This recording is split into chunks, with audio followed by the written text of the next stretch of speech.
Exit પોલની સાથે અન્ય પોલ્સની પર નજર કરીશું કે કઈ ચેનલમાં કેટલા પોલ્સ આવ્યા અને કઈ ચેનલમાં કોની સરકાર બનતી જોવા મળી રહી છે તેની પર સ્પષ્ટ જોવા મળી રહ્યું છે ઇન્ડિયા ટીવીમાં જ્યાં 543 બેઠક અને તેમાંથી એનડીએ અને ઇન્ડિયા ગઠબંધનની જે સીટ છે તે બતાવવામાં આવી છે।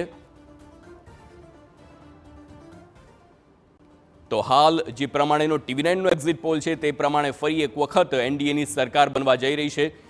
તો એનડીએની વાત કરીશું। ઇન્ડિયા ટીવીના સર્વે પ્રમાણે એનડીએમાં 371 થી 400 બેઠકો મળી શકે છે એનડીએને, જ્યારે ઇન્ડિયા ગઠબંધનને પણ 109 થી 139 બેઠક મળી શકે છે। અપક્ષના ફાળે 28 થી 38 બેઠક જઈ શકે છે તેમ ઇન્ડિયા ટીવીનો આ સર્વે છે તેમાં જોવા મળી રહ્યું છે। તેમના સર્વે પ્રમાણે એનડીએ ગઠબંધન 400 પાર જાય તેવી શક્યતા બતાવવામાં આવી રહી છે।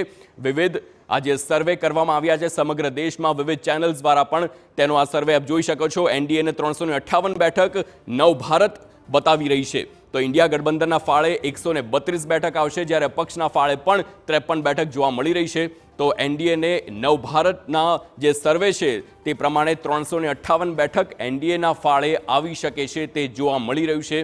તો જે પ્રમાણેના સર્વે છે તેમાં લગભગ 350 થી જે 400નો આંકડો છે તે પણ જોવા મળી રહ્યો છે। ટીવી9નો સર્વે હોય, ઇન્ડિયા ટીવી હોય કે પછી નવ ભારત હોય, ઇન્ડિયા ન્યૂઝનો સર્વે તેની પણ વાત કરીશું। 371 બેઠક એનડીએને મળી શકે છે, જ્યારે ઇન્ડિયા ગઠબંધનના ફાળે 125 બેઠક જઈ શકે છે, જ્યારે અપક્ષને 47 બેઠક મળી શકે છે।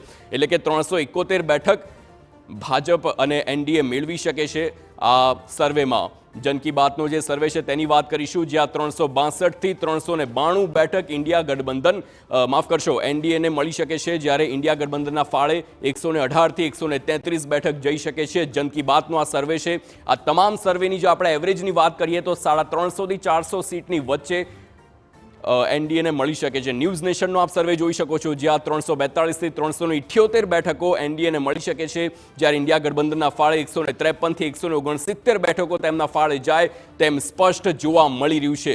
ન્યૂઝ નેશનનો આ સર્વે આપ જોઈ શકો છો, જ્યાં એનડીએના ફાળે 342 થી 378 બેઠક એનડીએના ફાળે જઈ શકે છે।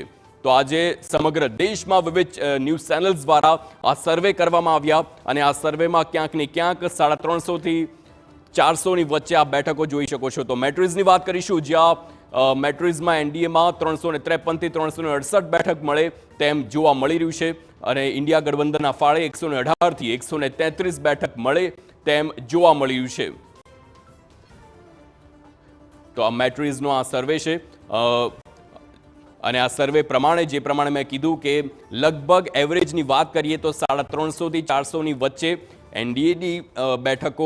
એનડીએને બેઠકો મળી શકે છે। આ લોકસભાની ચૂંટણીમાં આજે અંતિમ તબક્કાનું જ્યારે મતદાન પૂર્ણ થયું અને ત્યારબાદ સાંજના 6 વાગ્યાથી આ સર્વેની શરૂઆત થઈ, જેમાં 342 બેઠક એનડીએને મળી શકે છે, જે ટીવી9નો સર્વે સચોટ સર્વે ટીવી9નો છે। એટલે કે 342 થી ઉપર નીચે થોડી મોટી થઈ શકે છે, પરંતુ આંકડો આની આસપાસ જ રહેશે।